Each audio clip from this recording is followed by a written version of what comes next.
Francis Laloupeau, bonsoir. Bonsoir. Merci d'être avec nous. Vous êtes journaliste et professeur de géopolitique à l'IPJ Paris-Dauphine à Paris. Avec vous, nous allons analyser les grands rendez-vous de l'année 2021.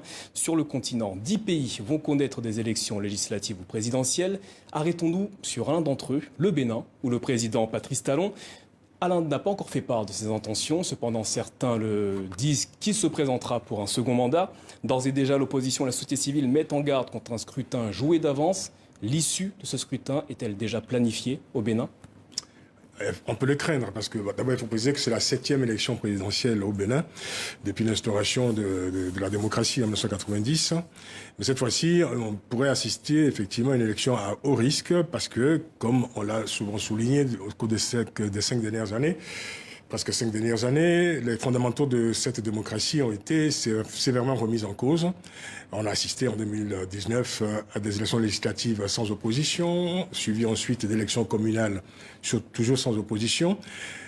Tout cela à cause de la mise en place d'une nouvelle charte des partis, d'une nouvelle loi électorale qui a exclu littéralement les grandes formations de la vie politique béninoise de la compétition électorale. Alors, et au cœur de ce processus qui s'annonce, la question des parrainages notamment, ça fait partie, je dirais, du paquet, de ce que certains considèrent comme la liquidation des acquis démocratiques du Bénin. Les parrainages, alors, il est question que chaque candidat à l'élection présidentielle puisse bénéficier puisse, je dirais, disposer de 7 parrainages, des parrainages donc qui sont, octroyés par les élus, les grands électeurs, comme on dit, c'est-à-dire les députés et les maires. Sauf que, voilà, le problème, ces députés, ces 170 députés et maires sont tous du camp présidentiel. Alors on imagine difficilement, évidemment, que les députés et les maires du camp présidentiel puissent favoriser la candidature de vrais opposants, d'opposants déterminés au pouvoir en place. Voilà, donc c'est l'une des questions aujourd'hui qui est au cœur de ce processus électoral. Alors il semble que si on suivait évidemment cette logique, le président Patrice Talon serait le seul candidat à cette élection présidentielle.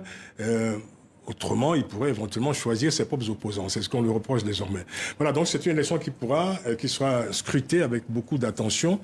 Dans un contexte particulier, on a assisté l'année dernière à ce qu'on appelait une poussée autocratique en Afrique de l'Ouest.